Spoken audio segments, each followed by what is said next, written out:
হয় নমস্কাৰ 1980 চনৰ 6 এপ্ৰিলৰ দিনাখন ভাৰতীয় জনতা পাৰ্টি জন্ম হৈছিল আৰু এই ভাৰতীয় জনতা পাৰ্টি প্ৰথম সভাপতি আছিল অটল বিহাৰী বাজপেয়ীদেৱ আৰু সেই বাজপেয়ীদেৱ ভাৰতবৰ্ষৰ প্ৰধানমন্ত্ৰী হৈছিল আৰু তেখেতে যি সুশাসন যি যুগদ্ৰষ্টা হিচাপে আমাৰ ভাৰতীয় জনতা পাৰ্টিৰ মাজত যে নীতি আদৰ্শ উদ্দেশ্য লক্ষ্য তেখেতে দি থৈ গৈছিলে সেই অৱদানৰ ওপৰত ভিত্তি কৰি আজি নৰেন্দ্ৰ মোদী ডাঙৰীয়াৰ নেতৃত্বাধীন চৰকাৰখন হিমন্ত বিশ্ব শৰ্মা ডাঙৰীয়াৰ নেতৃত্বাধীন চৰকাৰ দুখনে যি ৰাইজৰ মাজত জাতি বৰ্ণ ধৰ্ম নিৰ্বিশেষে যি সেৱা আগবঢ়াবলৈ সক্ষম হৈছে ইয়াত তেখেতৰ অৰ্থাৎ অটল বিহাৰী বাজপেয়ীদেৱৰ বিশেষ অৱদান আছিলে আৰু তেখেতে যি সুশাসন দিছিলে এই সুশাসনৰ ওপৰতে ভিত্তি কৰি আমি ভাৰতবৰ্ষত তথা অসমত জাতি বৰ্ণ ধৰ্ম নিৰ্বিশেষে সকলো আমি বসবাস কৰিছোঁ আমাৰ দেশৰ উন্নয়ন হৈছে আৰু আজি আমি এই সুশাসন দিৱস উদযাপন কৰাৰ আগমুহূৰ্তত এই নলতলিতে আমি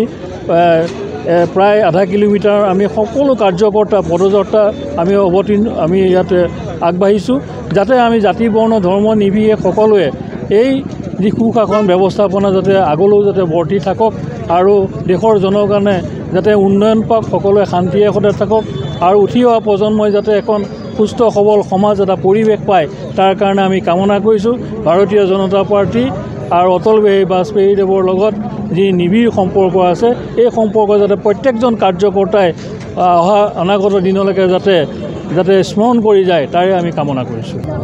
নমস্কাৰ। আমি আজিৰ আমাৰ পবিত্ৰ দিন অটল বিহাৰী বাজপেয়ীৰ জন্ম জয়ন্তী বৰ্ষ আৰু এইখনত আমি কলিয়াবৰ জিলা হিচাপে আমাৰ আজি ইয়াত আমি পদযাত্ৰা কৰিছোঁ। তেখেতৰ অমৰ হওক আৰু তেখেত দিগ্গজীৱী হৈ থাকক, তেখেতৰ অৱদানসমূহ আমাৰ মাজত সদায় প্ৰেৰণাদায়ক হৈ থাকক সেই উদ্দেশ্যেই আমি তেখেতৰ কবিতাসমূহ স্বৰচিত কবিতাও আছে আৰু তেখেতৰ জীৱনৰ যিখিনি ঘটনা পৰিঘটনা তেখেতে দি যোৱা যিখিনি কৰ্মৰাজি সেইখিনি বিষয়ে আমি আজি আলোচনা কৰিছোঁ আৰু বক্তব্য ৰখাইছোঁ আমাৰ কেইবাজনো বিশিষ্ট ব্যক্তি।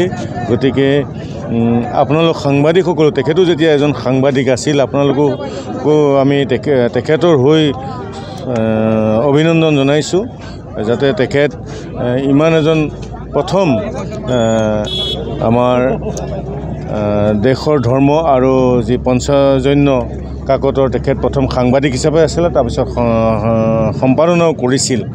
ঠিক তেনেকৈ তেখেতে গোটেই ভাৰতবৰ্ষখন একত্ৰিত কৰি ৰখাইছিল।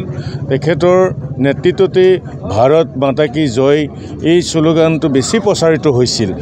বন্দে মাতৰম যিটো মাধ্যম এইটো সেনাবাহিনীৰ মাজত এটা উৎসাহ আৰু শক্তি যোগোৱা তেখেতৰ দিনতেই ব্যৱস্থা বেছিকৈ হৈছিল। গতিকে আমি আজি কলিয়াবৰ জিলাই সকলোৰে হৈ তেখেতক সোঁৱৰিছোঁ আৰু শ্ৰদ্ধাঞ্জলি জনাইছোঁ।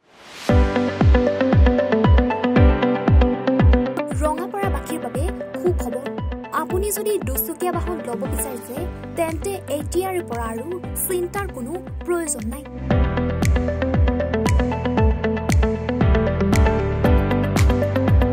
আপুনিও আহিব পাৰে DBP এছ'চিয়েটৰ বাজাজ টু হুইলাৰ ডিলাৰ।